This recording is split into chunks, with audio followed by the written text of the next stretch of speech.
Prabhuji, can you guide us to how we will be able to learn a very systematic method to recite Gita? To recite the Gita. And all the Bhagavatam shlokas. And what is your research in this subject? We would like to know more on that. Yeah. So, Hare Krishna. Thank you very much for asking me to speak about this subject, which my Guru Maharaj wanted me to continue teaching. So I haven't been doing it for some years, but the last time I was with him in Mayapur, he made me promise him that every year I will do it in Mayapur God Purnima festival. So far I haven't been able to, because after he passed away, many things changed in my situation. But now let me share with you, as Gajanand requested, it will not, I won't be able to touch too much on, I won't be able to touch too much on the Bhagavatam, because Bhagavatam has many varieties of slokas. And I heard once from a Sanskrit scholar, of course our Gai Baba is there, he may know better, that the highest example of Sanskrit poetry is Srimad Bhagavatam. Whereas the simplest sample of Sanskrit poetry is Bhagavad Gita. So I believe that beginning students of the Sanskrit language always learn some Bhagavad Gita shlokas. Now in the Gita, there are only two types of meters. There are only two types of meters used. Meter means the rhythm. And of course, in Sanskrit, I have been told, I have never studied Sanskrit, but somehow by Guru Maharaj's blessings, I got some skills and some, yes. To know from you the secrets of reciting shlokas. Okay, the first thing is this, don't recite. Sing. Gita means song. Gita means song. And a few days ago we posted one message on Facebook. If you know how to sing a song that all of us Hare Krishnas know, which song? Samsarandava nalalidha loka pranaya karunya gana ganatvam. If you know how to sing this song, you can sing whole Bhagavad Gita. How? If you look at the Devanagari of the Bhagavad Gita, there will be some Devanagari. Devanagari means the Sanskrit alphabets. Some will be in 2 long lines, and some, especially in chapter 11, will be in 4 long lines. So whenever you see them in 2 long lines, the Hare Krishna, any tune that fits Hare Krishna will fit that verse. Because Hare Krishna also has, see, the syllables. Hare Krishna, Krishna Krishna, Hare Hare, 16. And then same with Hare Rama. So any Bhagavad Gita, like our well-known verse, Sarva Dharman Parityajya Mamekam Sharanam Braja, 16. Go through the whole Bhagavad Gita. Krishna is amazing. And if you see it in Devanagari in 4 lines, then it will have 11. So it's going to be either 8 on every line, 8 and 8, 16, 16 and 16 in Devanagari. In the Romanized version, Prabhupada broke it into 4 lines. So now actually if you see my website, gitajayanti.org, I repeat, gitajayanti.org. On the website you'll see a sample of what I'm trying to produce now, Simplified Devanagari, where the 4 lines shlokas are changed, the 2 line shlokas are changed into 4 line shlokas. We have already done that with Tamil and Telugu. I would like to do it with Oriya, Gujarati, every other language that is. If you visit our website, www.gitajayanti.org, then you'll see some sample shlokas, even in Devanagari, and in Tamil and in Telugu, we have the complete Bhagavad Gita, where the long verses with 2 lines are split into 4 lines. So you have 8 syllables on every line. So I was giving you that example of the longer verses, which have 4 lines. They have 11 syllables on every line. See? Chapter 15, verse 15. Sarvasya chaham hriddi sannivishto. 11. Matta smritir jnanam mapohanam cha. 11. Vedaischa sarvairaham eva vedyo Vedanta krit veda videva chaham. And see Samsaradava? Vande Guru Shri Charanara Vindam. 11. So if we sing Vande Guru Shri Charanara Vindam, Vande Guru Shri Charanara Vindam, Sarvasya Chaham Hrdi Sannivishto Matta Smrtir Jnanam Apohanam Cham Vedaischa Sarvairaham Eva Vedyo Vedanta Krid Veda Videva Chaham. If you can sing that song, Samsaradava, you can sing whole Bhagavad Gita. And if you like this, without any need for any training, without need for any lessons, anyone can sing the Bhagavad Gita like this. Just go to our website, gitajayanti.org, and at the top left you'll have the Gita Jayanti downloads link. And in there you'll find this recording in MP3 format. And you can download it very easily from Dropbox or from my Google Drive. And we have it in audio, MP3. We have it, the text in very large format in PDF files. And I've started combining, I think 5 chapters we have done, where the PDF and the MP3 are combined, so it plays like a video. And then for those who are parents, we have already made, about maybe 5 years ago, the entire Gita in karaoke format. Karaoke is the software they use in the pubs, you know, to sing along the Bollywood songs. As you sing, the alphabets change color. And you can adjust it with a sliding control to slow down the speed or speed it up.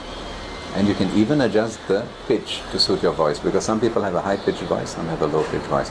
But the most important aspect is not so much the pitch, but the speed. If you take my recording, which is there, and slow it down with the free karaoke player by 30%, even a 5-year-old child will be able to sing along with us very easily. Now, when we do Gita Jayanti programs, no training is needed. And person need not have any exposure to Sanskrit, because the Romanized script is so beautiful and simple. You can see all the vowels very clearly. And we tell the audience, after they get familiar with the tune we use is very simple. Tell them, please be like a monkey. Do monkey reading of the Gita. How does the monkey speak? Only vowels. So if you just read the vowels only, which you can see clearly in the Romanized version, you'll see exactly 8 vowels in every line, or 11 vowels in every line. And if you just get the vowels right, your pronunciation will already be perhaps 60 to 80% accurate. Don't worry about the consonants. I tell people, bluff about the consonants. Now I'll go back to some other point about when I speak of consonants. Everybody generally has the idea Sanskrit pronunciation is difficult, Sanskrit is hard, you must not make a mistake in Sanskrit. If you say the shloka wrongly, the mantra wrongly, you'll have some bad reaction. So it's not difficult, it's really simple, because if we ask you how do you say a shloka from Bhagavad Gita, how do you say a shloka from Bhagavad Gita perfectly? It's not a question of pronouncing it perfectly, but it's a question of saying it with love and devotion. So that's all that matters. And if you just simply pay attention to following the vowels, it's more important to say it with the right mood. As Chaitanya Mahaprabhu taught in Sri Rangam temple, the Brahmin who was reading with the Gita upside down, he did not know how to read, but Chaitanya Mahaprabhu said that you have understood the Gita perfectly, because he knew, Chaitanya Mahaprabhu knew, he said that because he was reading it with so much love for Krishna, he said you have understood the Bhagavad Gita perfectly.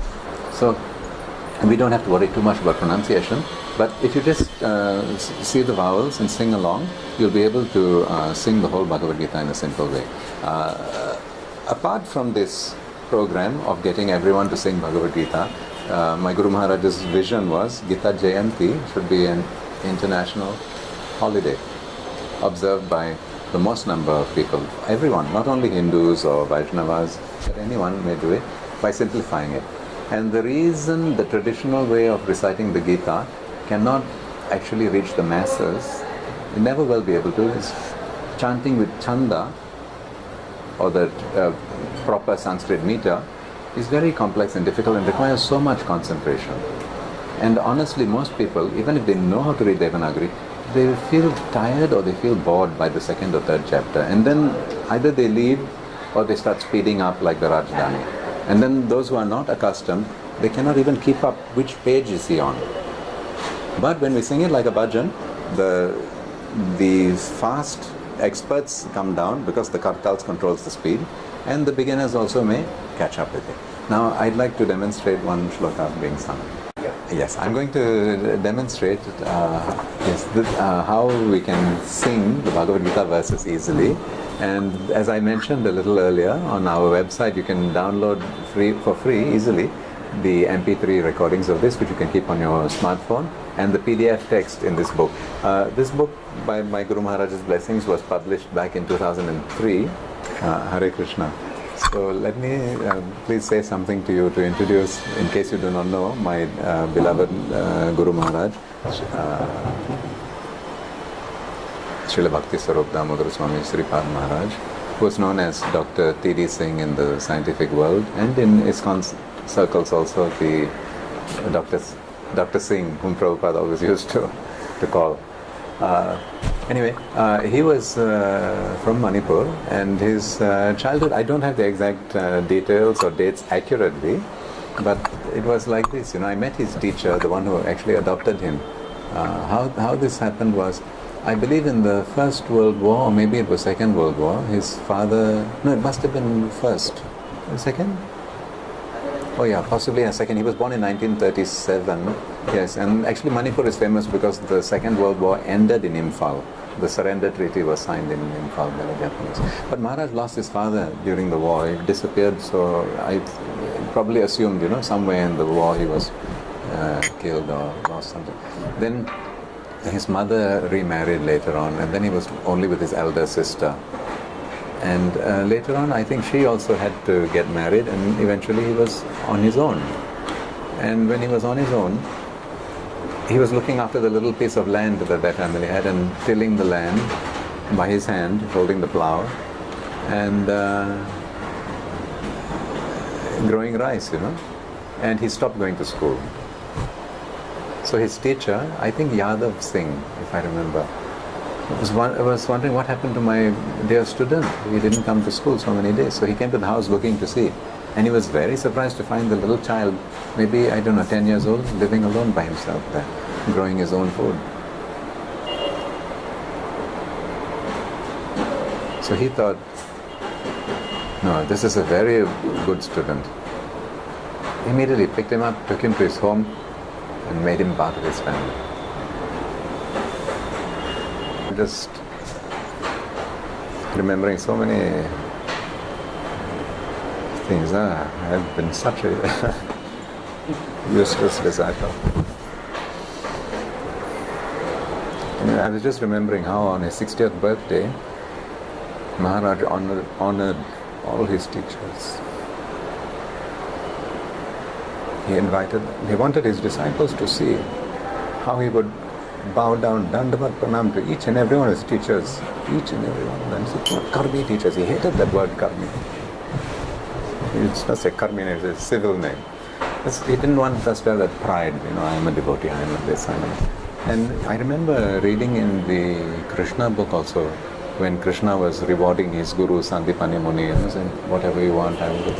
Srila Prabhupada mentioned it is your duty to be grateful to all your teachers, whether they gave you material knowledge or spiritual knowledge. So Maharaj invited all his teachers who were still alive on his 60th birthday, and he kalandared each of them and he bowed down before them. So of course, how impossible it would be, the little child living in a small, remote part of an unknown valley called Manipur, Imphal Valley, that he could become a PhD studying in University of California at Irvine. It was so many miracles. And he was the pride of Manipur. I remember the first time I went there as his personal secretary, The moment he arrives there, the chief minister comes running to see him. Everybody wants to see him. And he was the only international personality from there. And he was so concerned about the people also. He said there's so much fighting going on here. And the people in Manipur are very unhappy. There were 28, or that time maybe less, terrorist groups running the country. Anyway, never mind all those things. But he appreciated that beloved guru of his, a school teacher. And later he met Prabhupada in America. There is another wonderful story. But let me not digress. So Maharaj wanted this program, which he liked very much, of singing Bhagavad Gita with all types of people together as what he called an intra-faith activity. Once I was trying to understand why he wanted to promote it so much, and he told me this. He said, I like this program very much because, he said, you see, recently, on behalf of the government of India, I went to Pakistan to have an interaction with the Muslim brothers there, and I was embracing them and telling them, you are my brother, you are my sister. And he said, that is called interfaith activity, and it is easier to do than this, which is called intra-faith activity, to get people of the same religion to come together and respect each other. And also, in this case, you can actually worship, because we all believe Bhagavad Gita, so we can worship the Bhagavad Gita by singing the Gita, and especially on Gita Jayanti Day, the anniversary of the day when the Gita was first, technically speaking, repeated. It was repeated on an Ekadashi day, not exactly on the day when the battle started. So that is but anyway, it's always observed Gita Jayanti on the Shukla Paksha, that means the bright fortnight of the month Margashirsha. It's usually in beginning of December or end of November. You can find the dates also from our website. Now this book is Srimad Bhagavad Gita Shlokas for daily recitation. It has the verses in simplified Romanized Sanskrit and Srila Prabhupada's translations with the permission of the BBT. And this deity, many people ask, there is a small Hare Krishna center in Malacca. Malacca is a city halfway between Singapore and Malaysia. And it was the old Hindu capital of the whole of Southeast Asia. And that king, Parameshwara, became a Muslim, that is Iskandar Shah, and all his citizens were converted to Islam. So, let me again repeat. Yeah. Yes, Malacca was the old capital of Southeast Asia. It was the Sri Vijayan Empire, for those who want to know the history. And that king became a Muslim, and the whole of Southeast Asia became Muslim. Indonesia is the biggest Muslim country in the world. But very interesting culture. Now, this deity is Sri Sri Radha Govinda Gopal, and he's a small little metal deity in the town of Malacca. Now, please open to 15:15. Here you'll see two types of verses. This one has 8 vowels in every line, and if I read it monkey style, vowels only, a, I, a, o, u, a. Sounds like a monkey. Children love doing this. Can you repeat? Yes. So we'll do a monkey. Slow, yes, very slow. Very slow. We'll do the monkey reading of Bhagavad Gita. And do 5-6 lines so that Yes, the pattern. you can again match what you are reading. Yes. Okay. Now monkey reading means read only the vowels. Vowels are a, e, and so on. See, this is how we do it. And there'll be 8 exactly on every line. And in my First book, you do ow, yeah. and then read the whole thing with ow. Yes. Then next ow. Then read the line. Yes, okay. So now we'll do a reading, what I call monkey reading of the Bhagavad Gita verse, where we read only the vowels. Please read with me. A, I, a, o, u, a. I'll repeat it. A, I, a, o, u, a. All the long ones have a red line. All the long ones have a red line. And how do we read that? Aham Vaishnavan. Sorry, again. Aham. We'll read that again. Aham Vaishvanaro Bhutva. And the next line again, monkey style. A, I, a, e, a, I, aha. Praninam dehama shritaha. And the next line.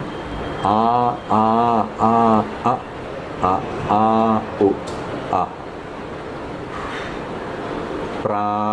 Pranapana samayuktaha. Okay, it may seem slow doing this way, but when I sing, you do it naturally. You don't have to worry. Just look for the vowels and pronounce them. The consonants come in automatically. I'll sing this, and this next one, there'll be 11. Let's do one with 11. And my book is, I call it idiot proof. When the meter changes, it has a warning here. What meter is the changes. meter?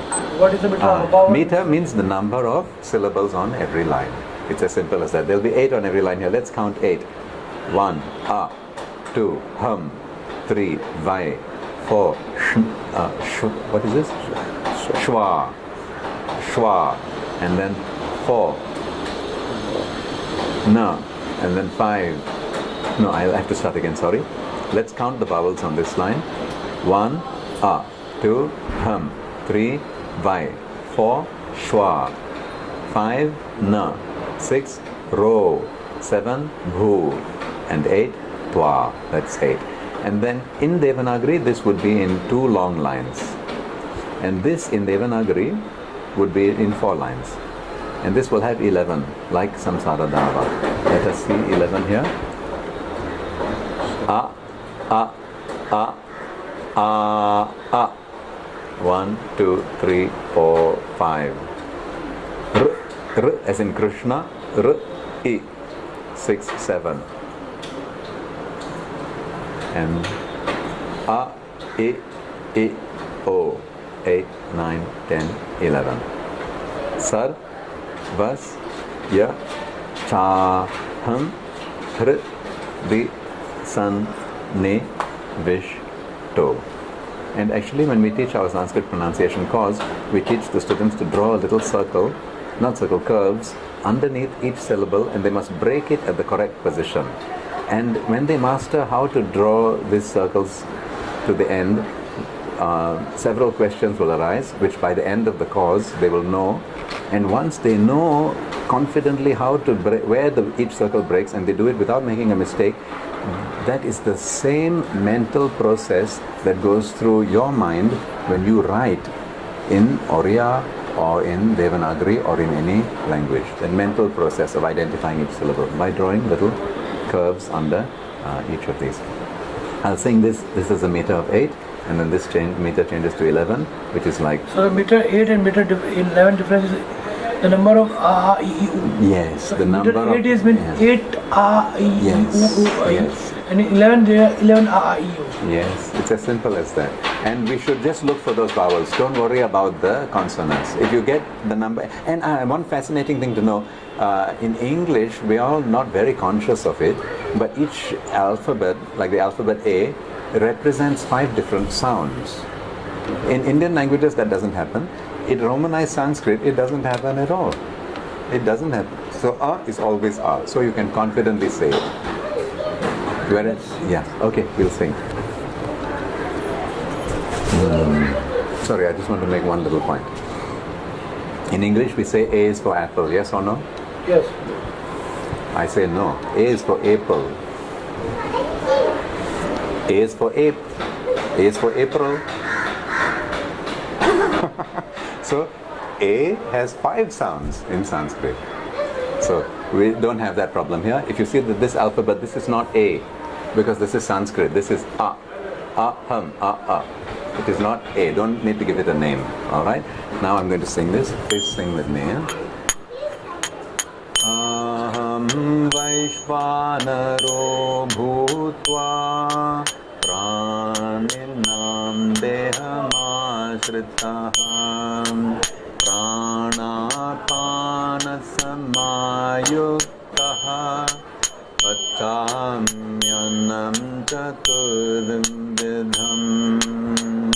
Think of Vande Guru Shri Charanarvindam Sarvasya Chaham Hridi Sannivishto Matta Smritir Jnanam Apohanam Cham Vedaischa Sarvairaham Eva Vedyo Vedanta Krid Vedam Videvachaham.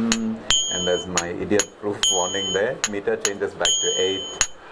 Vam Vinmau Purushau Loke Kharasthakshara Evacham Khara Sarvani Bhutani Kutas. Sorry, I don't have my specs. Kutasto. Ku, it is ku.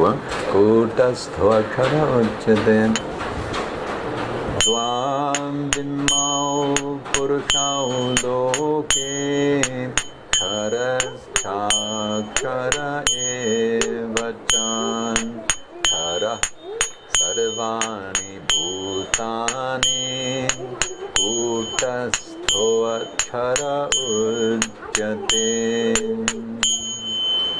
Yeah, it's recording. Okay, right. All right. Now, I've demonstrated to you that anyone, even a child, can sing Bhagavad Gita. Sing, not chant. Chanting is difficult. Also, it takes too much effort and attention, and it is boring. It is actually, unless you have some very high level of realization. But I like to tell this story. In Auckland, New Zealand, when I was there for 3 months, I was begging the congregational devotees there, please give me a chance to invite our friends from the local Hindu temples to come and we'll sing whole Bhagavad Gita. But they thought, who will sing, who can sing, it's so difficult, it's so boring. But finally on the last Sunday I was there, our host who was in charge of the Sunday program, he allowed me to do it. So we went and invited the local Hindus to come, and maybe 200 of them came to the temple. And they are not familiar with Bhagavad Gita. But we put the shlokas up on a very big screen and we started singing. And our host, he told me, until when I gave the microphone to you that you start, I was sure that these 200 people here, not one will sing with you. But by the 3rd chapter, there wasn't a single person who was not singing with us. And by the 18th chapter, the whole crowd was standing up and dancing and singing with mridanga, kartals, harmonium. It was wonderful, And that same Prabhu, his name is Rasaparayana Prabhu, the next day dragged me to his house and got his son to play mridanga and Rasaparayana Prabhu to play the harmonium, and he recorded the whole Bhagavad Gita, and that's what's available on my website. So the fact is, people, who have nothing to do with it were able to sing along, simply because of simple tune and a slow speed. So now I'm going to tell you a few more things. So we don't need to learn Sanskrit pronunciation in order to sing Bhagavad Gita. That is my main point. Now apart from that, since we do have Prabhupada's order, which is in Burijan Prabhu's book called My Glorious Master, I used to know the page number, where Prabhupada became very angry when the devotees did not pronounce the shlokas correctly. And this happened in Japan when he went to do the Bhagavatam printing, Dina-Anukampana printers. So Prabhupada got very angry. He made a very strong instruction. From now on, everyone in ISKCON must learn how to pronounce Sanskrit correctly. He had said there's no need to learn grammar and no need to learn all those technically, but he wanted. And he said, I have gone through so much trouble to put it in Romanized Sanskrit for you in a very simple form. You must learn to pronounce it. And from that day onwards, for the next, I think, 3 weeks, every day Prabhupada held Bhagavatam classes focusing only on pronunciation. And he had everyone recite one verse, one by one. And the next day, he would make them recite verse number 1 and number 2. And then the third day, number 1, 2, and 3. And on the last day, everyone had to recite the whole chapter and one by one as an exam. So he put a lot of stress in that lila to show that I want you all to pronounce correctly. And I think that's why my Guru Maharaj was asking me in Mayapur the last time I was there with him, you must come here and teach this every year in Mayapur. Our devotees need it. And even His Holiness Jayapataka Maharaj scolded me when I had cancelled the cause. And he said, no, our devotees, especially our foreign devotees, really need this. You must do the cause. And I haven't done it since then because of my life circumstances, but I hope with your help I'll come back to Mayapur and start it again. So now I'm going to share with you this thing about Sanskrit pronunciation, which can be taught in such a simple way that even a child can learn it. And the sad thing is that so far I haven't been able to inspire other teachers to learn how to teach it as well. Because otherwise, it will not be propagated further. I have put some resources on my website. If you go to those who would like to see the video recording, it's quite interesting. tiny.cc/Sanskrit. tiny.cc/Sanskrit. and you'll come to my Gita Jayanti page, and you'll see 3 videos teaching you the special tables. I have some table at the back here, which one Sanskrit professor, head of department in Tirupati, told me this is the best Sanskrit pronunciation table I have ever seen. It is Guru Maharaj's mercy, of course. But I have a different version online, tiny.cc/Sanskrit. But here you have all the vowels. Yes.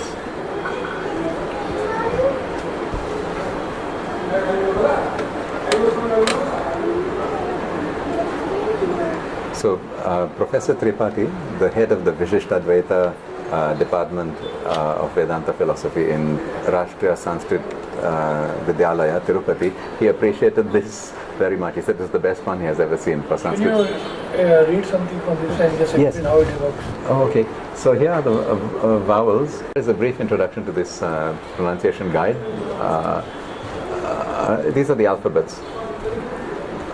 Romanized Sanskrit. This system is called IAST.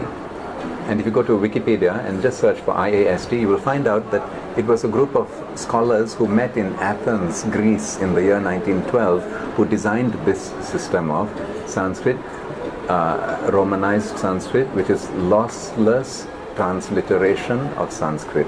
Lossless means all the phonetic information contained within the Devanagari is contained perfectly, without ambiguity, without duplication, without deletion in this system. And Srila Prabhupada chose to use this IAST system in all of his books. And by divine arrangement, this system of Sanskrit transliteration has become the most popular standard on the internet. So nowadays it is very easy to type in Romanized Sanskrit. For those who would like to know how to type in Romanized Sanskrit, you can use this link of mine, www.tiny.cc/type Sanskrit. And you can download a free typing utility where you can easily type. For example, if you want A with a line on top of it, you just type semicolon A, and the line will come on top of it. But Romanized script, we can learn to pronounce Sanskrit perfectly. But I should say perfectly. My Brahmin friend Murli Dharan from, where is he from? He was born on the banks of the Kaveri, and he is a Tamil Brahmin who grew up in a Gurukulam. And when he attended my Sanskrit pronunciation course, he appreciated it so much. He asked me, please teach my children. And at the end of the course, he spoke this sentence that should be immortalized. So now I know why we South Indians do not believe in allowing a single alphabet to go past our eyes without being pronounced.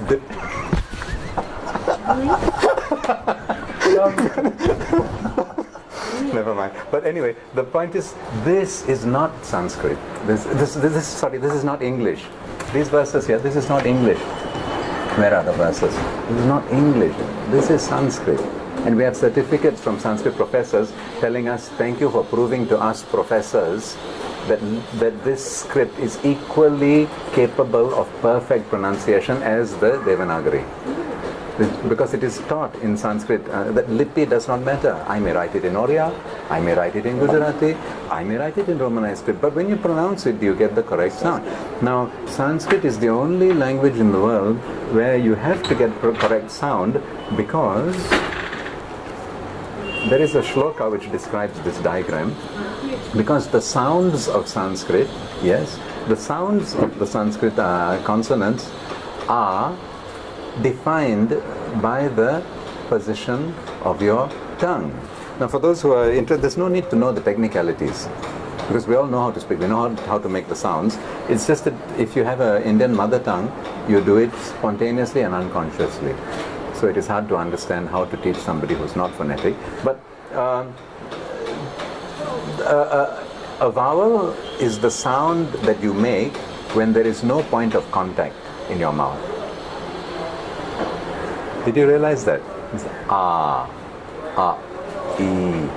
No point of contact. The sound comes out, in a sense, pure sound. This diagram, this is the human head, and the Sanskrit sounds are defined by the position of contact the tongue makes. As I was saying earlier, the vowels are the sounds that we make when there is no contact anywhere, right? Pure sounds like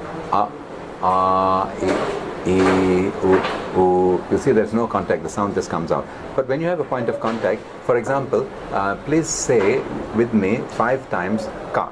Alright? 1, 2, 3.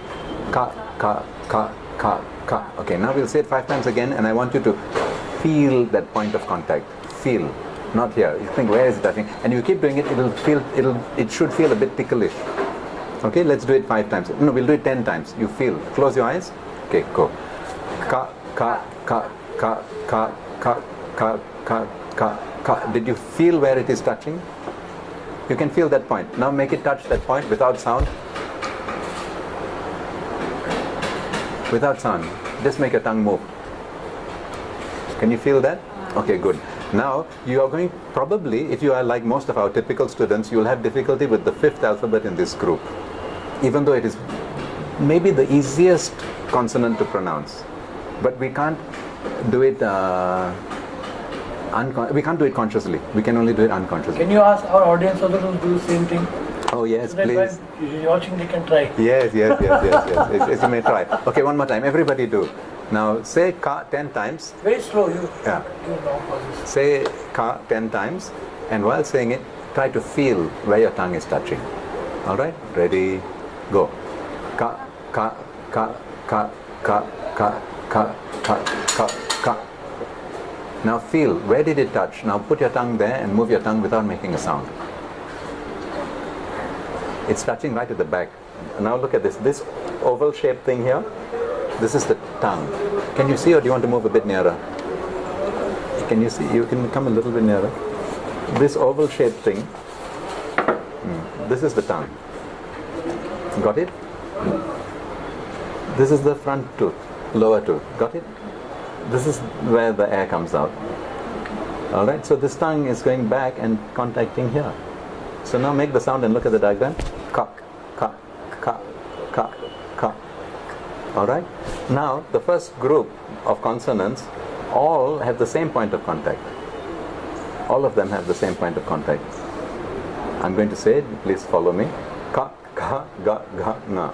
Ka, ka, ga, ga, na. Try. Ka, ka, ga, ga, na. Again. Ka, ka, ga, ga, na. Both of you made the same mistake, I think. Did you have this movement or this? Now pay attention to your tongue, okay? Don't say it as if you know it. Imagine you don't know. Now try. Remember this movement. Okay, try the same movement. Ka, ka, ka, ka, ka. Say. Ka, ka, ka, ka. Consciously move your tongue. Control your tongue. Bring your attention to the tongue movement. This is sparsha. They call sparsha touch. Not shabda, not hearing. Touch. Ka, ka, ka, ka, ka. Now listen. Look at my tongue. Can you see my tongue? Ka. You see the point of contact with the back? Now watch all 5 sounds, same thing. Ka, ka, ga, ga, na. But your tongue does that? Yes, Na. yes. Okay, now try and do it, and I won't laugh. Okay, 1, 2, go. Ka, ka, ga, ga. The last one you Okay. can't. Okay. Again? Ka, ka, ga, ga. You can't. Now, for I'll help na, you. again, Yeah, I'll help you. Ka, ka, ga, ga, na. Your tongue went Ka, ka, ga, up. Perfect. So they are Ka, ka, ga, normal. na. No, again, your tongue went up. Na. Where did your tongue touch the last one? Ka, ka, ga, ga, na. Your tongue went up, the tip, I can see Yeah, from yeah, here. yeah. So this Like proves that, it. This touching. proves it. This is involuntary sound production. Involuntary sound production. And it is not that you do not know how to make that sound. It is just that you do not know how to isolate it. And you know how I tell people my cause, how I describe my cause? 2 types of driving license. 2 types. One for manual car and one for auto car. So you have the license for auto car, you're not allowed to drive the manual. You should be trained how to do that. So you can speak in your language, alphabet, ka, ka, ga, ga, nga, Hindi. Your mother tongue Tamil or Malayalam? Tamil? Almost, but you know ka, ka, ga, ga, nga. You know it, right? In Tamil it's a little less alphabets, but it doesn't matter. Okay, so with this, we can do it automatically. Automatic, it comes, ka, ka, ga, ga, nga, right? But when I ask you to isolate that sound, you have difficulty. And here's a simple, because it's an easy sound to make. Here's how you do it. Everybody say, including our cameraman, everybody say, ma. No. Me. Me.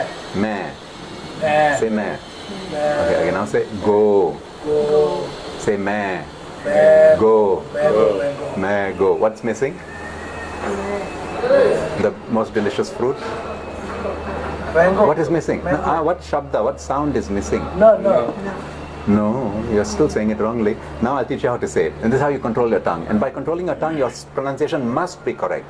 If the tongue movement is right, sound has to be right. This is the way to teach phonetically Sanskrit. Not by hearing, no, you said it wrongly, say it like this. Then the next moment, I'm not there to correct you, you'll make the same mistake again. Because you're not in control of your tongue. That is the point. And naturally, your mother tongue accent will take over. So this way you have to stop, take control of your tongue. Sanskrit is Sanskrit. There is only one sound. No variation. Okay? So how do you do it? Now say ma. Say go. Now watch my tongue. Say mango. Try. Mango. Put the finger here lightly. Here. Mango. Keep it there. Mango. Did you feel the vibration? This is called Anushwar, nasal. The bindu in Sanskrit represents all these five, one bindu. Right? On the lips, on the teeth, on the cerebra, like jnana and Try it now. Touch, close, and just if you can say please try on the teeth. He's yawning. And then middle of the tongue. Now back. Without the just mango.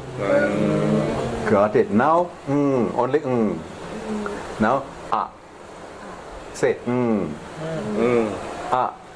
combine it and now you can control it. Say okay, you're getting it. So but the concept is I have to become conscious of my tongue. With this type of exercise you can do it. And then the next step, for those who are English speaking, they will have difficulty with number 2 and number 4. Ka, ka, ga, ga, na. Try. Ka, ka, ga, ga, na. Okay, you are not aspirating these two enough. Do you try? Ka, ka, ga, ga, na. Okay, the first, this ka you aspirated, this one you did not aspirate. What is the meaning of aspirated? All these are aspirated consonants. Number 2 and number 4, all. And it's so easy to see in Romanized, they all have an H. So I tell people, remember, put your hand here, say H is full of hot air. Say it, put your hand. H is full of hot air. Hare Krishna, your father. Yeah, my father. H is full of hot air. No, hand must be here.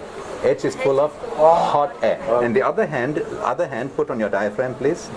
Diaphragm, this hole. And one hand here. I cannot do two hands. One in the diaphragm and one here. Now say H is full of hot air. Hot air. Say hot. Can you feel the diaphragm moving? Yes. Okay, now again put your hands back to that position. You cannot do it, but you're feeling it. Okay, now again put your hands there. Say No, I said No air. No air. No air. Say Now say ha. Breathe deeply. Move that muscle, this lazy muscle. Say ha. Okay? Yes. And now we have a shortcut way how we get people to get all 5 correct. Okay. By feeling, not by hearing. Hearing is useless because the moment you are not there to correct, the person will go back to the normal. They'll go back to the old habit. We cheat. We change this, instead of 5, we add 2 more. So instead of saying try saying that first. Please, all students, keep the hand on the diaphragm. This lazy muscle has to move. Okay? 5. Because there are 5 in each line, right? 5 times 5, 25 sparshas. Okay, but that is for when you're very expert. But now we'll teach you the cheating way, the way that you can make the students do this way. They'll never get it perfect, but when you do it this cheating way, everybody will get it perfect. It's a mental block. It's not a physical block. It's not that you can't say it.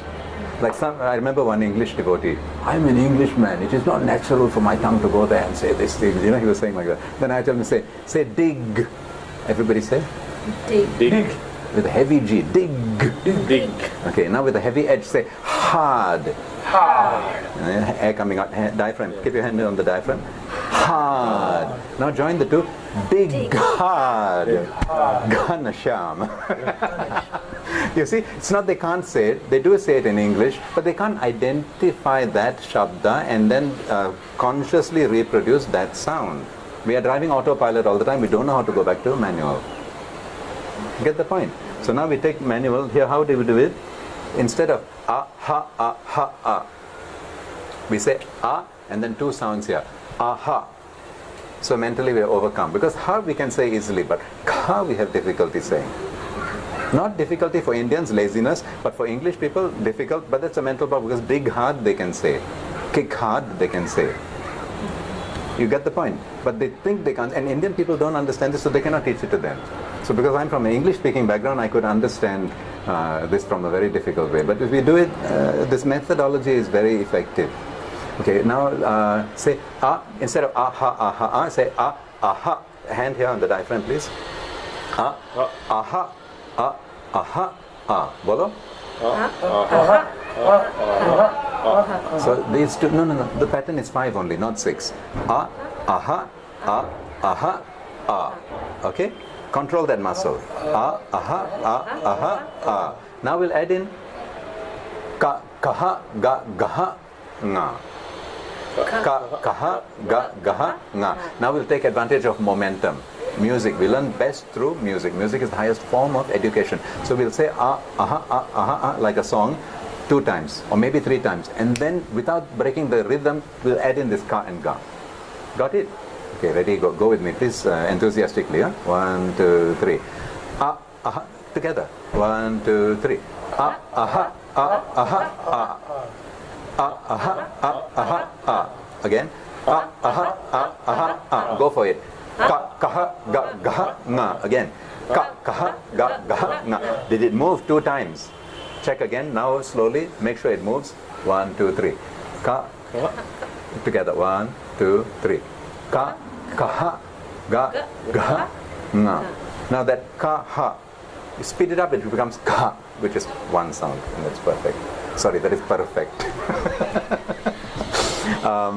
I'm going to have to end it here, but I think I've done enough to let people who watch this, devotees who see this, know that it is very simple, it's very easy, anyone may do it. And you want to know all these details, you can get some of it on my website. In fact, Prabhuji, I just remembered one wonderful devotee in Australia recorded almost 80 or 90% of my video, and then he even edited it, and I think he even uploaded it on YouTube.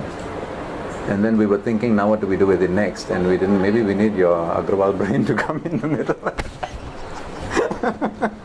Anyway, let me just end off by, you can join me with all of this. You have the concept, we'll do for all of the 5. Okay, I asked you a very interesting, tricky question. How do you explain in phonetics? You don't need to know this, but it's fun to know. Or it's fun to know that we didn't know it. What is the difference between ka and ga? Observe your tongue. Say ka, say ga, same point of contact, same vowel. How do you explain it? Who can tell? I give you 1 chance each. Okay, start with you. Prabhu, what is the difference, or how would you explain to your little son the difference between what to do with your mouth, to say a ka or to say a ga? Ka.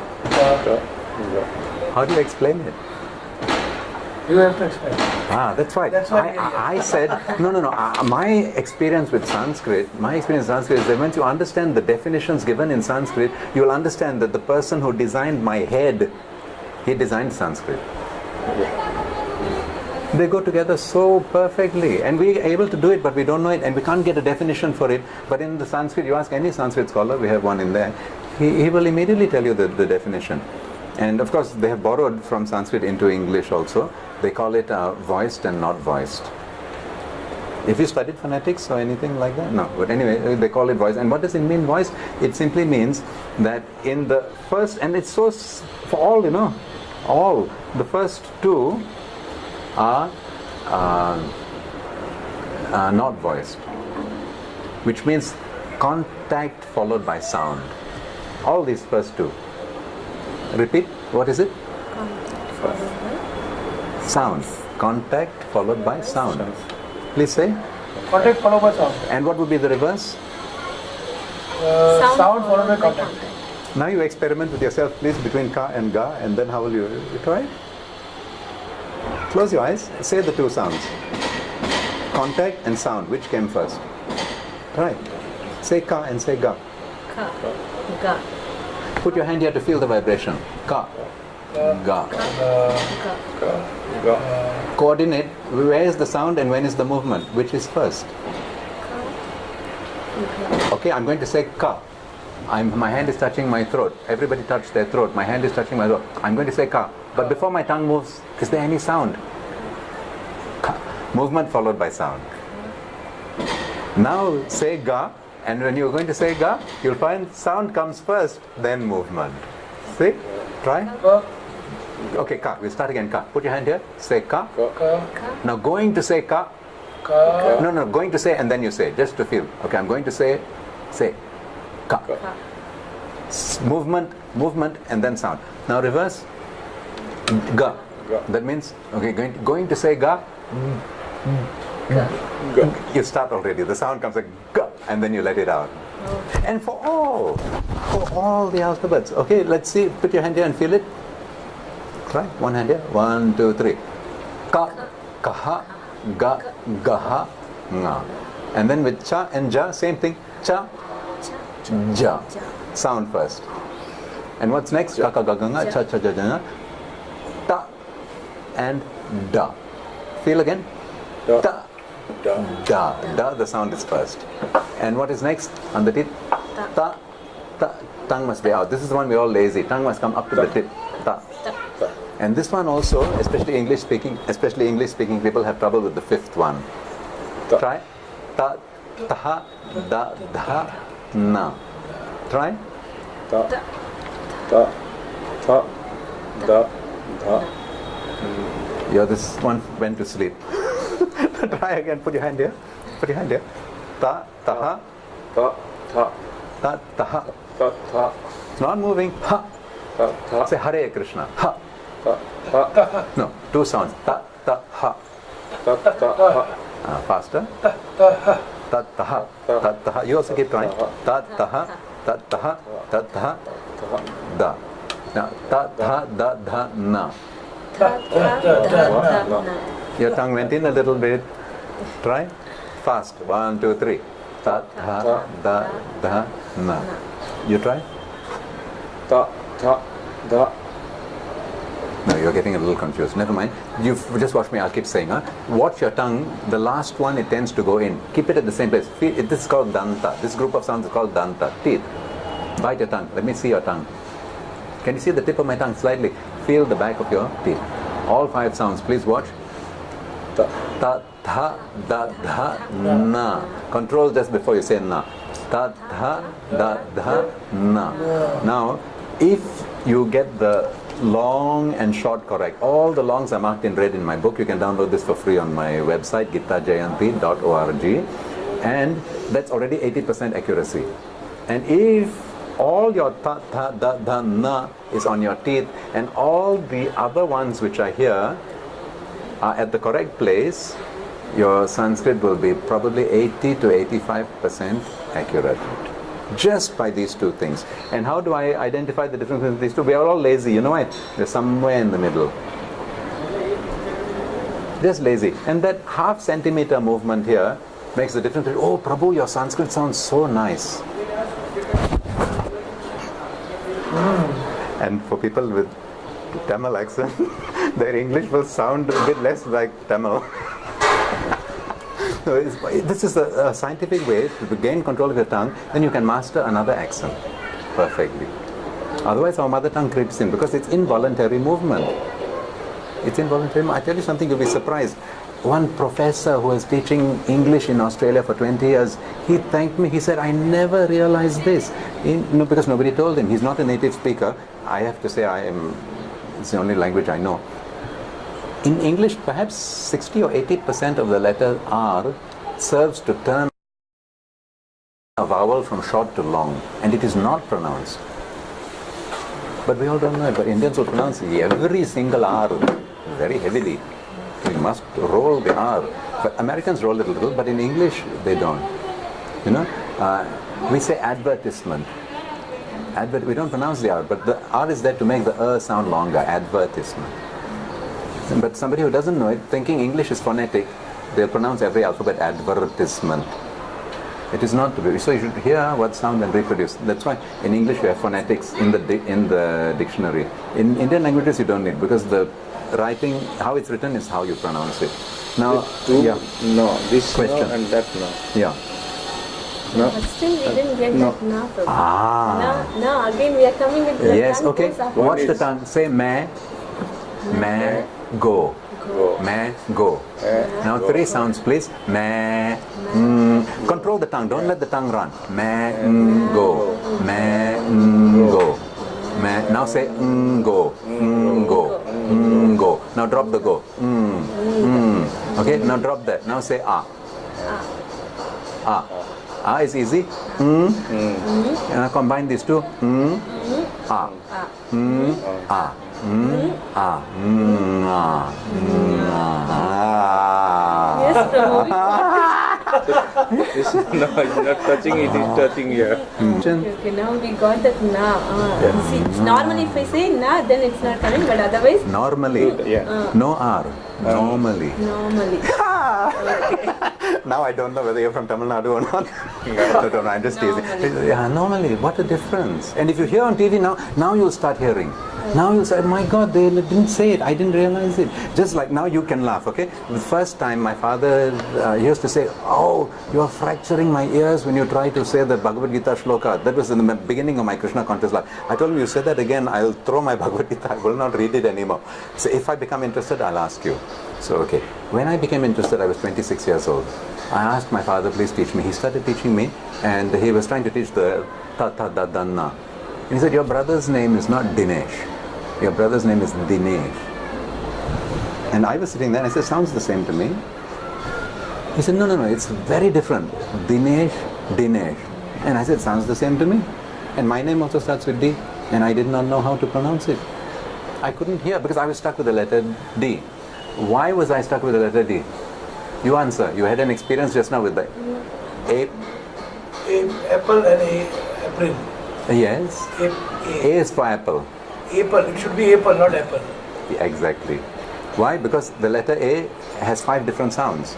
Okay. So letter D has so many sounds also in English. Yeah.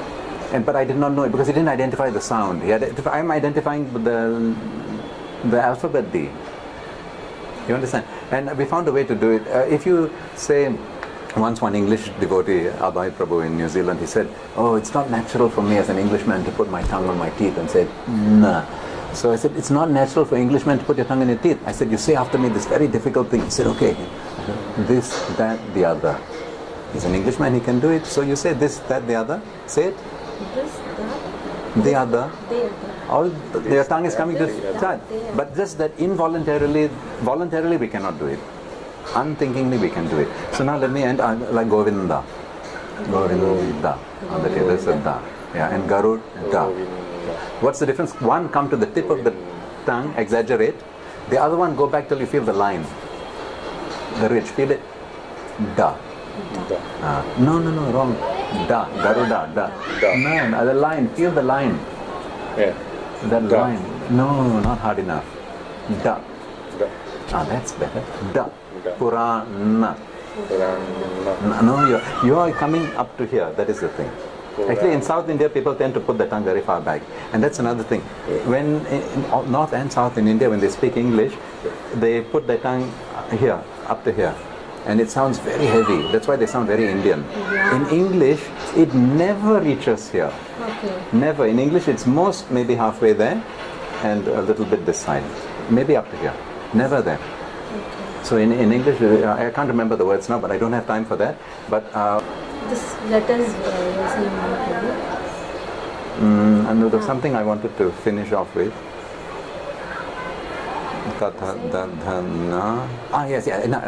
Yes, I told you that here if you get the long and the short correct, don't mix up these two. Long is 2 matras, short is 1 matra. What is my formula for beginners? Make the long 3 matras or 4 matras, long, and make the short half matra, quarter matra.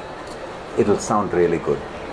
Then later on when you're expert, you can go for 1 and 2. Can you explain short matra, long matra parts? Very easy. Example. Yeah. Please take a sit. Doesn't it sound odd? Please take a sit. Correct me grammatically. Please take your seat. Please take a seat. That is long and short. Sit, seat. Sit, seat. Sit, seat. So how do I teach that? Sit. Imagine I am the A, and here's S, and here's T. I am the man with 2 wives. S and T join together. Sit. Do it. S. Join it together. Sit and T. Sit. So the man, short vowel is the man with 2 wives. Example which is related to the. It is the same. No. This is how they learn. From the shloka, no point. Once we understand it from a common word, then you can apply it there. The principle can be universally applied. Now this, I'm holding this wife, and the other one, there's a red line in between, the red line in the book. Wife is holding both hands. So the man with 1 wife is the long vowel. So S and T, right? So with the short one, the sound, imagine a bouncing ball from here, S to T, sit. It just jumps over me, right? Because she's fighting with that one all the time. Sit. But if I'm holding here both hands, the ball starts here and it ends on my head. That one gets kicked and joins the next husband, the next vowel, whatever that group may be. Multiple consonants also allowed. Get it? See. Say it. Seat. Then the T comes. See. And ball bounce here. Seat. And we all say this wonderful prayer every morning. Say with me. Samsara Dava, 8th verse, first 2 lines. Are you ready? I'm going to listen carefully what you say. Okay, ready? 1, 2, 3. Yasya prasad.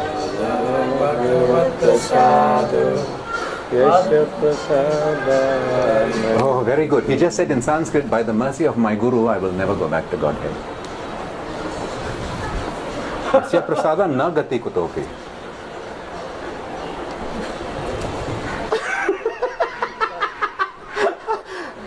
Yeah.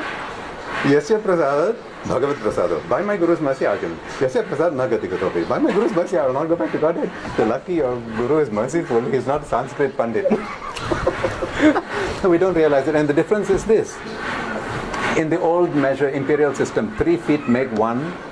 3 feet of cloth. 3 feet makes 1 yard. Right? Say? 3 feet makes 1 yard. Now if I say 3 feet make 1 yard. Say it. 3 feet make 1 Yard. yard. 1 yard. Yeah, 1 yard. 1 yard. 1 yard.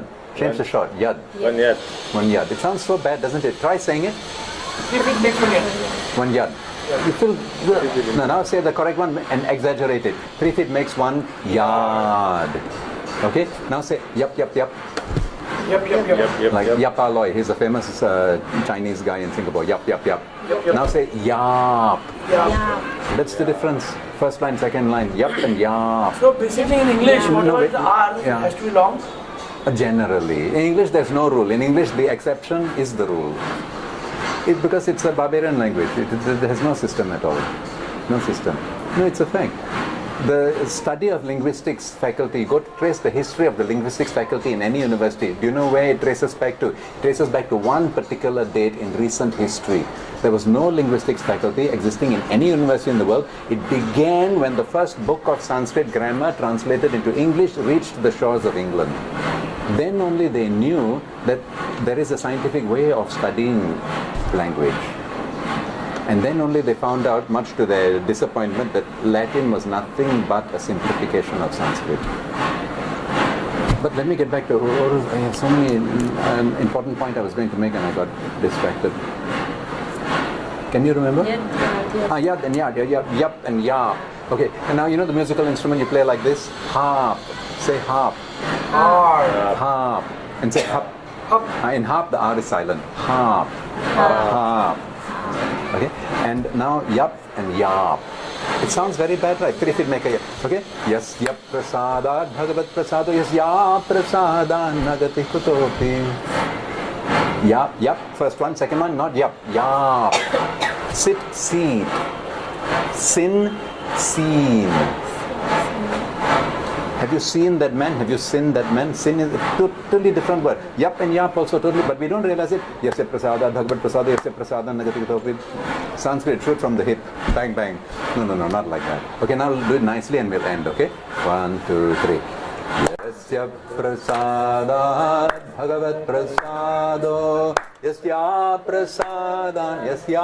prasada, nagati kutopi. If you go tiny.cc/samsara, and Samsara Dava, you'll find in this format, I have put the whole samsara very big. Oh, I'm sorry. We'll understand the idea. Yeah. Okay, the mistaken way, the wrong way, where you say yap, yap on both lines.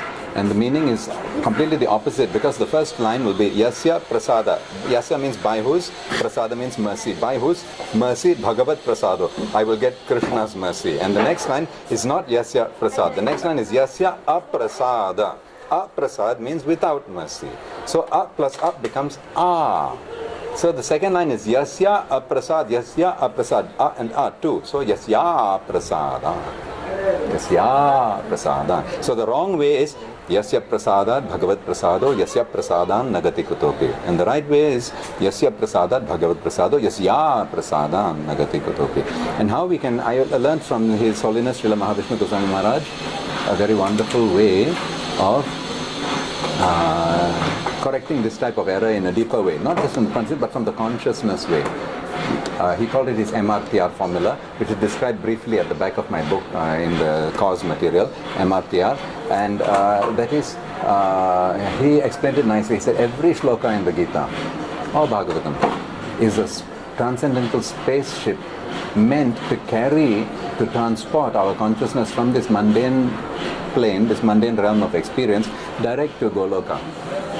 And we have to know that formula, how to use it. And it's not to do with Sanskrit scholarship or perfection in pronunciation. No.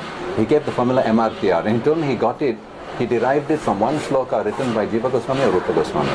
But it was a very indirect derivation. I don't remember that shloka, unfortunately. Maharaj is no longer with us. But anyway, the MRTR formula, please say MRTR.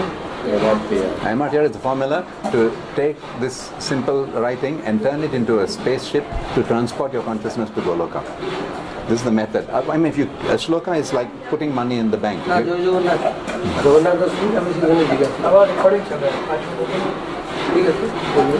So our what did I say? Shlokas that we may learn. Mahavishnu Maharaj was really wonderful in inspiring people to memorize shlokas and to sing shlokas. Because we need that. We need to know Bhagavad. We need our children to know at least chapter 12 by heart. We need that. And that's a starting key, because then they may learn more later. But MRTR, M is, what do you think it stands for? You say, I find a shloka that I like. What do you do with it? Ignore it? Throw it away? No. What do you do with it? M. What is M? Most. No, memorize it. Memorize. You're taking a shloka to make a spaceship, to carry your consciousness to Goloka. So first thing you do, oh, I like this shloka so much. Okay, memorize it. Keep saying, keep saying. When you go in the bathroom, keep saying, keep saying, keep saying, keep saying. And after you memorized it, what do you think R is? Recite. Very nice. If you memorize it, Maharaj used to say, you memorized chapter 12. Somebody, he'll say, you know chapter 12. Then halfway you get stuck. Why did you get stuck? Oh, you never practiced. He says, what is this? He says, like putting money in the bank and then throwing your bank book away. If you have memorized it, make it part of your life, your daily sadhana. Every day recite it. So memorize, recite. M-R-T-R. M-R. And this, you do this, next life you can be born as a parrot. Yeah, parrot also can do. Oh, the South Indian Brahmin is very good. They'll be throwing flowers at the deity, and but they'll be looking here and there and thinking, oh, I have to call my wife. And then this is just mechanically. They memorized whole Veda, they know. They may have it by hand, but this is okay. M, memorize it. R. How do you progress to this and this? What is T and what is R? Teach. No, Maharaj will throw you over the... T for the training. You have to train. Training, teaching, service. Yeah, that is similar also. No, I was just joking when he said like that one, because once I was talking to Maharaj, and I said, oh Maharaj, I was preaching in that program, something. You were preaching? Oh my God, sorry Maharaj.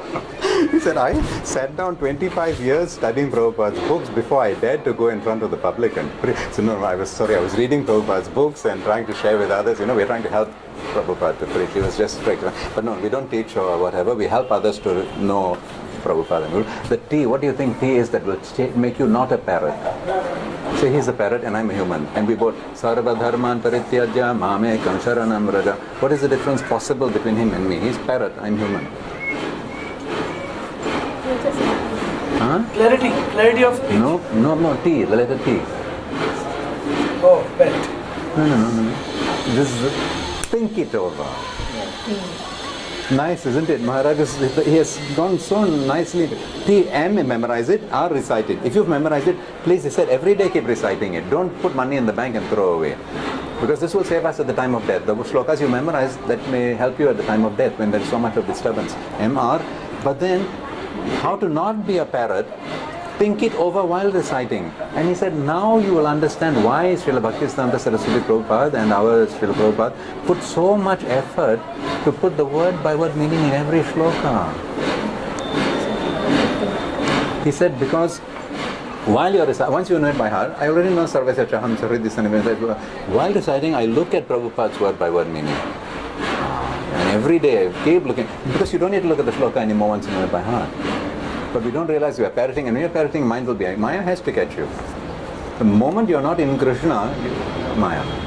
So this T is very powerful, and what I found too, I hope in future all BBT books will be printed in this format, word by word in vertical columns. See, you look here? So this is Swayam, yes, correct, exactly, and bold and above. Swayam. I hope that in future all BBT books will be printed this way. 4 columns word by word, because the running paragraph nobody ever looks at it. Yes. And yet it is actually the most important out of this MRT. This T is the one that makes you stop being a nonsense devotee. That just no, we want that. We want, and sometimes unthinkingly we are doing it. Oh wow, Krishna said this, and like that. In Sri Rangam, that incident, Chaitanya Mahaprabhu was there in the year 1510, and then one Brahmin was holding the Gita upside down, and he was reading it upside down, and he was crying, and all the other Brahmins were laughing at him. You remember that incident? So Mahaprabhu came and asked him, why were you reading this book? What were you doing? No, what are you trying to do? So, no, my guru is very merciful. He asked me to read 1 chapter every day. Oh, but I'm unfortunate. I'm illiterate. I don't know how to read. So, okay, but I'm trying. Then Mahaprabhu, but why are you crying? I said, oh, because whenever I take this book and come here and sit down and, I try to obey my guru's order, I see Krishna sitting on the chariot, and he's driving the chariot for Arjuna, and I know that Krishna is not fit to do that job because his hands are softer than the lotus petals, and how can he hold those leather straps and fight against those horses? And I can see the leather straps are cutting his hand and making his hand bleed, and that makes me cry to think how much he loves Arjuna.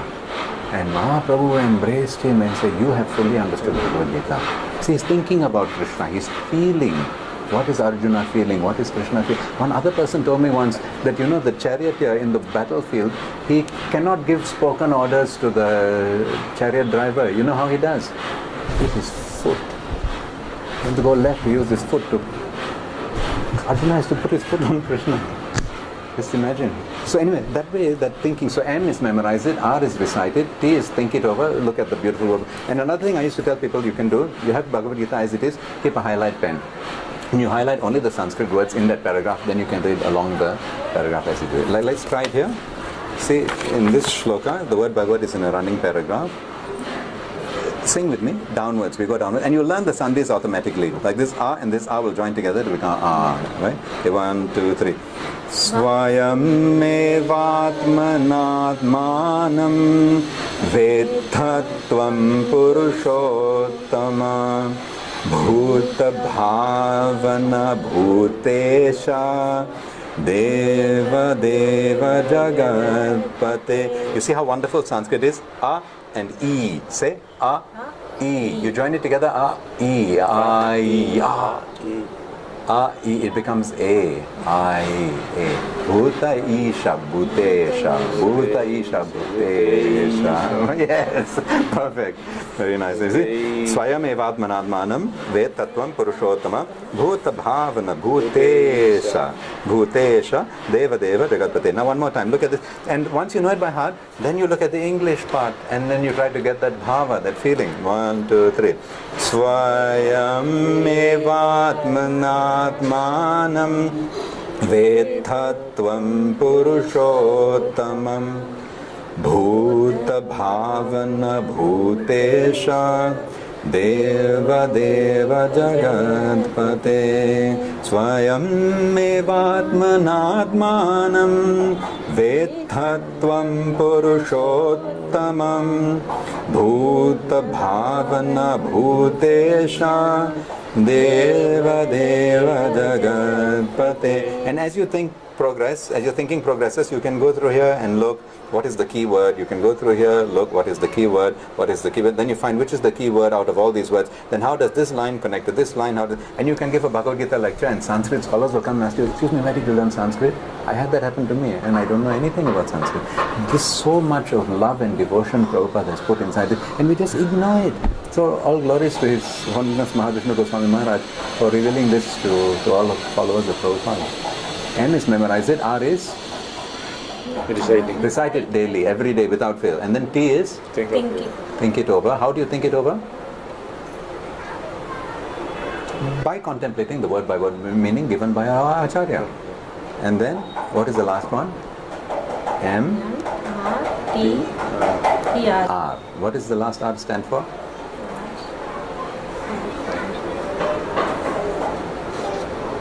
Recitation. Recitation is the second one. First you memorize it. Memorize it is remember. Then you recite. After reciting, while reciting it becomes automatic.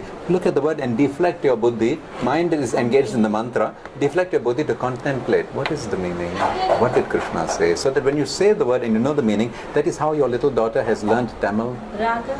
No, not that. You just think about this. Your little daughter is learning Tamil. Is she learning English also? And maybe children can learn 5 languages parallel. Have you seen her taking a book, dictionary, pen? No. When she tries to speak a word, what is motivating her? She's trying to say a word, maybe banana or something.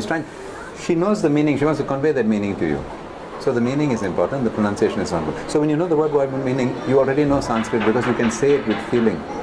Your daughter didn't have to learn grammar. Neither do you and I have to learn grammar. Prabhupada said, I've already given you the perfect translations. Why are you going to learn grammar? There's no need to learn grammar. But with the word by word, you can go to the stage of bhava, say it with feeling. M is memorize, R is recite, then think it over using this. And what is the last R? What is my definition? What is Mahavishnu Maharaj teaching us? He said every shloka in Gita is a what? Realize. Spaceship. Every shloka in the Gita is a spaceship to do what? Right. To take our consciousness from this plane of reality to the Goloka consciousness plane of reality. So we are trying to, and this is the formula to take this simple ink on paper and change it into the vehicle to carry the consciousness to Krishna. So first you memorize that beautiful Shabda which came from Krishna's mouth. Then you keep reciting it every day, it purifies you. Every time Mahavishnu Maharaj entered the bathroom, the moment he entered the bathroom, Dhritarashtra Uvacha Dharma Jayadri, whole Bhagavad Gita come out. And we get stuck on one verse while washing his clothes. He won't let anyone wash his clothes. He'll repeat that line louder and louder and louder and louder until he gets it, and then he'll continue. And not 1 second in the bathroom he's wasted. Whole Bhagavad Gita he will recite every day. You know, just like he was exemplary. And at night, before going to sleep, you know what he'll do? Next to my mosquito net, put my Bhagavatam and my reading lamp, because he knows at 2 a.m. he'll get an asthma attack. And he wants to make sure the moment he gets the asthma attack, eyes open, immediately Krishna, a hand outside, and light on, and Bhagavatam, and he'll be sitting in his bed studying. Say, oh, Krishna has woken me up, let me memorize 1 verse of Bhagavatam. Every day, at least 2 verses of Bhagavatam he will memorize. Very, really exemplary. So sometimes somebody criticized why he didn't come on Mangalarati. He said, Maharaj, somebody criticized me. He said, they don't know what I was doing at 12 o'clock. I'm an old man, leave me alone. He said, Krishna. No. So But anyway. what is that? The last Now what is the last hour? You itself tell Prabhu. Okay, I repeat, you're taking the shloka Okay. to make a spaceship to transport the consciousness to Goloka. What is the one name, what type of, what is the long name of this book? Prabhupada wrote an essay, Introduction to Bhagavad Gita, right? And he called it Introduction to Gita Upadesh. Upadesh means what? Saying, teaching. Teaching. Bhagavad Gita is teaching. You see the picture, Krishna is teaching Arjuna. So what do you have to do if you want to become perfect in Bhagavad Gita? Right? No, not right. What is the last shloka that, what is the last word that Arjuna spoke in Bhagavad Gita? Yatra. Karishye. That is Sanjaya. Last Arjuna. Arjuna. Spoken by Arjuna. Last sloka spoken by Arjuna. I learned this from my Chinese friend in his image. Always with the Karishye vachanam tava. What you told me to do, now I will do it. You are correct. You said just now realize it. And ask Maharaj, what is the meaning of realize it? Is it something mystical, like floating up, realize? He said, put into practice in your life. What that shloka is teaching, put it into practice in your life. And he said, even if you can't, keep on reciting, keep on contemplating, your buddhi will be influenced, and eventually it will sublimely change your conduct so that you are in line with what Krishna wants us to do. But of course, Guru's kripa is needed. But we can endeavor somewhat, because by doing sadhana, we become a receptacle to collect the Guru's mercy. If we don't try at all, like this Guru, give me mercy. He will give mercy, but it slips through the fingers. Gita, this MRT formula, never mind the last hour, already can change your daily prayers to make it a dynamic experience in self-realization. Others just rattling off. And your children can see your mommy is just rattling off because she's looking at the other things. Where's the phone? Our mind is always somewhere else. Manasa trayate iti mantra. Each of this is a mantra. So I really, in future, if you see, as I said, tiny.cc/samsara dava, I have formatted the thing in a nice way, samsara dava with dots between every syllable. That means you can break it up, and then with the word by word meaning under each word, small font. Imagine if we can have a software to generate all Prabhupada's books automatically in that format. It would be nice. Anyway, thank you. I really have to travel. Hare Krishna. Thank you. Srimad Bhagavad Gita ki. Yes.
Krishna Kesava